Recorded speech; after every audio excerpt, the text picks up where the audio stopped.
Halo Akademia, selamat datang di Silent Scream, your worst nightmare now on the screen. Pada kesempatan kali ini, gue dan temen gue bakal ngebawain beberapa kisah horor yang pastinya udah mencekam dan relate tentunya buat kita semua. Bersama gue Chandra dan gue Salwa. Di sini kita bakalan sama-sama dengerin kisah-kisah horor atau kisah-kisah mistis yang terjadi di lingkungan kita atau yang terjadi di dekat kita. Betul banget. Dan berangkat dari pengalaman gue dan teman-teman mahasiswa, menurut gue kisah horor yang asli itu nggak datang dari gunung ataupun rumah sakit, tapi bisa aja yang terdekat dari kita.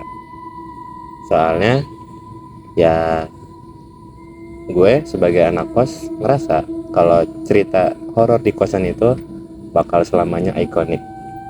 Iya Chan, apalagi sebenarnya kalau misalkan akademia lihat, kalau misalkan bangunan kos-kosan yang nyaman, rapi, bersih, rame, itu belum tentu bukan jadi tempat hinggapnya mereka untuk beraktivitas. Betul banget. Ya kalau teman-teman udah penasaran, tanpa membuang waktu lagi, kita akan ngebahas langsung cerita yang udah kita pilih. Dan jangan takut buat nonton video ini, karena kalian gak pernah sendirian.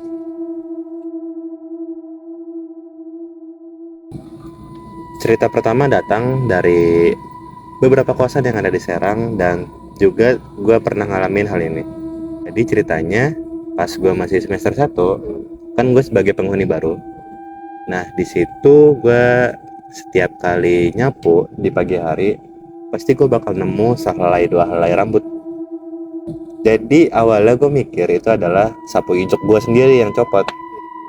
Tapi kan kita bisa lihat bedanya sapu ijuk sama rambut kan, Wak? Iya. Teksturnya. Iya dong. Nah yang gue bingung ini, di kosan itu kan 2 lantai kan, Wak?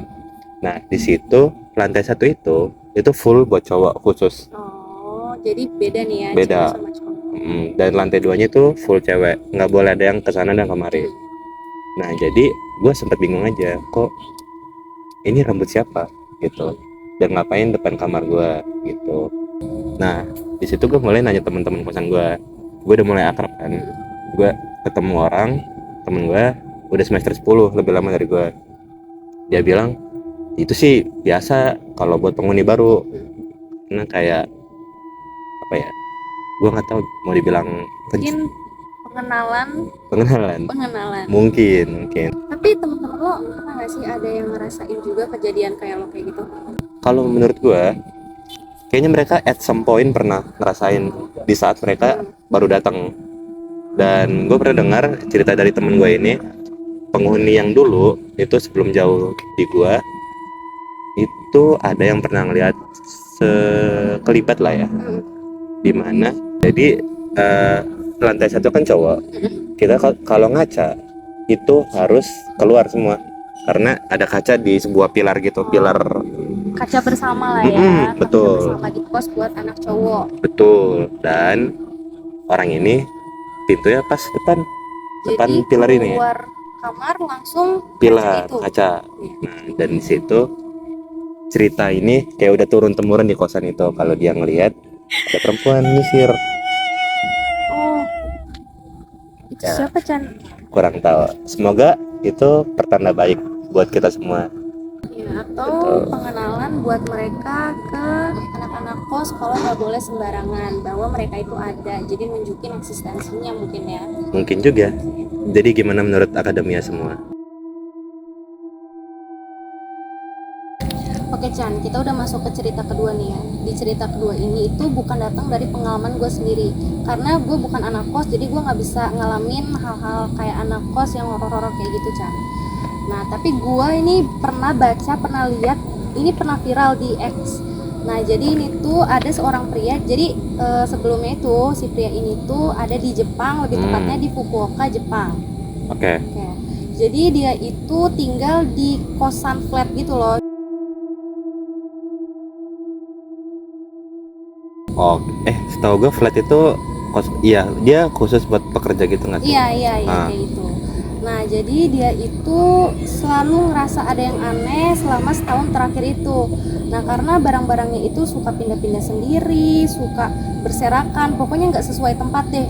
acak-acakan pokoknya. Oke. Pas dia mau berangkat kerja itu dia ngerasa ada yang aneh, sampai akhirnya dia nyalahin diri sendiri nih, kayak kok kayaknya gue malam-malam ini gue sleepwalking deh. Gue nih pas lagi tidur nih gue jalan sendiri nih, sampai akhirnya gue ngacak-ngacak. Nah tapi makin lama kok kayaknya ada yang nggak beres nih, sampai akhirnya dia tuh beli CCTV Chan buat ngeliat apa yang terjadi di kosannya itu. Oke. Nah jadi pas dia udah tahu nih Chan, balik lagi ya, dia udah tahu di CCTV-nya ini, dia kaget banget ada cewek rambutnya gimbal, acak-acakan banget, kayak nggak keurus gitu. Dia keluar dari si lemari si pria ini Chan. Lemari. Iya, jadi selama setahun ini dia tuh tinggal di situ. Oke, jadi dia setiap Tiduran. malam kelihatan dan rekam di CCTV itu ya? Betul banget.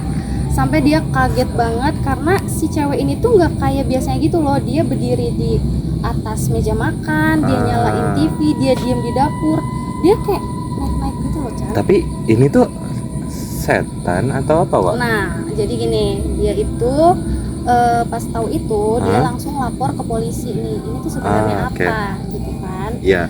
Udah kayak gitu ternyata Chan, ini kata polisi ini itu tuh dia itu tunawisma berumur 58 tahun yang bernama Tatsuko Chan.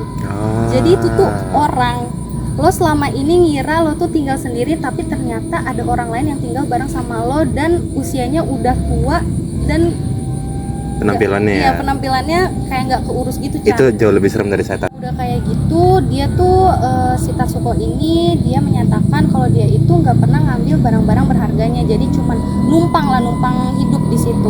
Tetap aja sih ya. Iya, nah dari situ pria itu juga udah maafin dan juga nggak ngebawa kasus ini tuh ke jalur yang lebih serius Chan. Oke. Jadi dia tuh udah maafin, udah, tapi setelah kejadian itu dia tetap ngerasa was-was sama di sekelilingnya. Dia tuh kayak tetap ngerasa ada seseorang yang tinggal bareng sama dia. Wah Chan, kita udah sampai di penghujung nih Chan. Gila, kita harus hati-hati ya akademinya, jangan sembarangan, apalagi lo di kosan Chan.